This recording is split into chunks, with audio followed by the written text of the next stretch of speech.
अस्सलाम वालेकुम guys, welcome my channel purrfect Hina. मैं आपके लिए लेकर आती रहूँगी बहुत मज़े की वीडियोस। तो मेरे साथ देखिए मेरी नई नई वीडियोस। अभी मैं आपके लिए लेकर आई हूँ एक बहुत प्यारा सा क्यूट सा कैट हाउस। ये अब तक का मेरा सबसे बड़ा प्रोजेक्ट है, तो मैंने सोचा कि ये मैं आपके साथ भी शेयर करती हूँ। ये यूट्यूब पे मेरी पहली वीडियो है। ऐसे तो मैं बहुत सी चीज़ें बनाती रहती हूँ, लेकिन यूट्यूब पे जो है ये मैं यूट्यूब पे ये मेरी पहली वीडियो है। तो आपसे गुजारिश है कि आप लाजमी मेरी वीडियो को लाइक करें, सब्सक्राइब करें, शेयर करें, कमेंट करें और मेरे साथ मज़े की वीडियोस एंजॉय करें। मैं आपके लिए रोज़ाना नई नई वीडियोस लेकर आऊँगी। शुक्रिया।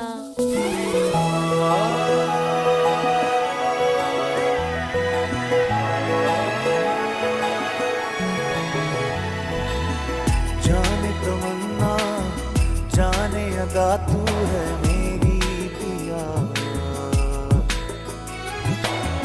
सामने आए तो लगता है जैसे कि सपना मेरा।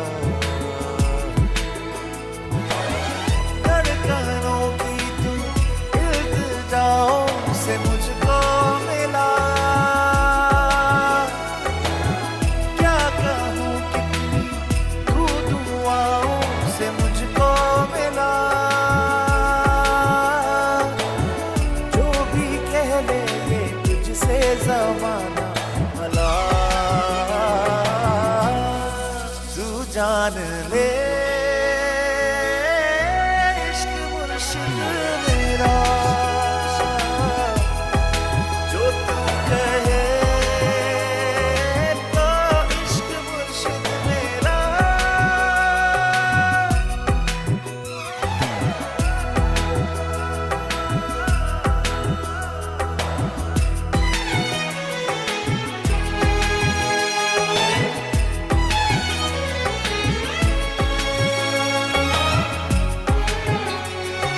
तो इसी तरह की प्यारी प्यारी वीडियोस के लिए लाइक करें, सब्सक्राइब करें और बेल आइकन को दबाना बिल्कुल भी ना भूलें।